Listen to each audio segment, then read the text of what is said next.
PM Modi Madhya Pradesh जाकर कांग्रेस के लिए खतरे की घंटी बजा आए।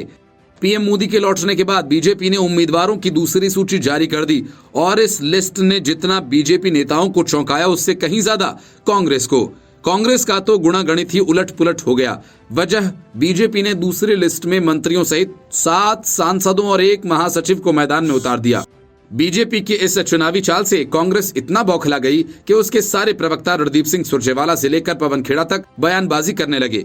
भाजपा ने जिन 39 सीटों के उम्मीदवारों की लिस्ट जारी की, उनमें कुछ नाम ऐसे भी हैं जो पहली बार विधानसभा का चुनाव लड़ेंगे। साथ ही ये आंकड़ा भी गौर करने वाला है कि साल 2018 के विधानसभा चुनाव में बीजेपी को इन 39 में से 35 सीटों पर शिकस्त मिली थी। मध्य प्रदेश विधानसभा चुनाव के लिए जारी की गई भाजपा की दूसरी लिस्ट को अहम माना जा रहा है। साथ ही इसे प्रदेश के मुख्य विपक्षी दल कांग्रेस पर कड़ी चोट के रूप में भी देखा जा रहा है। सियासी जानकार बताते हैं कि कमजोर सीटों पर पार्टी ने दिग्गजों को उतारने की जो रणनीति अख्तियार की, वो मास्टर स्ट्रोक हो सकती है। इसी से बौखलाए रणदीप सिंह सुरजेवाला शायरी करने लगे। उन्होंने कहा कि मध्य प्रदेश में बीजेपी की दूसरी लिस्ट का सच ये है, हम तो डूबेंगे, तुम्हें भी ले डूबेंगे सनम। सोशल मीडिया प्लेटफॉर्म एक्स पर लिखते हुए उन्होंने कहा कि 18 सालों में मध्य प्रदेश को बीजेपी की सरकार ने बर्बादी की कगार पर पहुंचा दिया। ये बात प्रदेश की जनता के साथ साथ बीजेपी का केंद्रीय नेतृत्व भी जान रहा है। इसलिए 15 दिन पहले अमित शाह और कल पीएम मोदी ने शिवराज जी के नाम और काम से किनारा कर लिया। उन्होंने आगे कहा कि ये बात शिवराज सिंह चौहान को मन ही मन बहुत सताती थी। दूसरी ओर ज्योतिरादित्य सिंधिया भी अपनी लोकसभा की हार और अपने क्षेत्र में लगातार स्थानीय निकायों की हार से हताश थे। बस दोनों नेताओं ने सोचा और अपने सभी प्रतिद्वंदियों को ठिकाने लगाने का मन बनाया।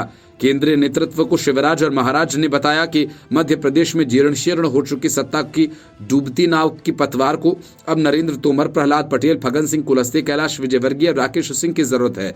कांग्रेस नेता ने कहा, मगर असल में शिवराज और महाराज की मंशा कि हम तो डूबेंगे सनम, तुम्हें भी ले डूबेंगे की है।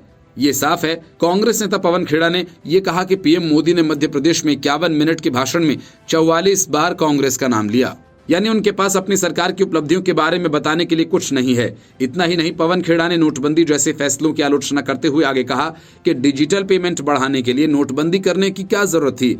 आरएसएस की शाखा में कुछ तो है जहां ऐसे ऐसे नमूने आते हैं। मध्य प्रदेश में पीएम मोदी के कांग्रेस को महिला विरोधी बताने पर पलटवार करते हुए पवन खेड़ा ने कहा कि 1989 में राजीव गांधी की ओर से लाया गया महिला आरक्षण बिल राज्यसभा से इसलिए पास नहीं हो पाया क्योंकि अटल बिहारी वाजपेयी, लाल कृष्ण आडवाणी, राम जेठमलानी जैसे बीजेपी नेताओं ने इसके खिलाफ वोट किया।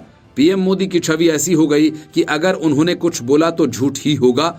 जब पीएम बचपन में शाखा जाते थे तब इंदिरा गांधी ने देश की महिला पीएम के रूप में पाकिस्तान के 2 टुकड़े कर दिए थे। Bureau report, news of India.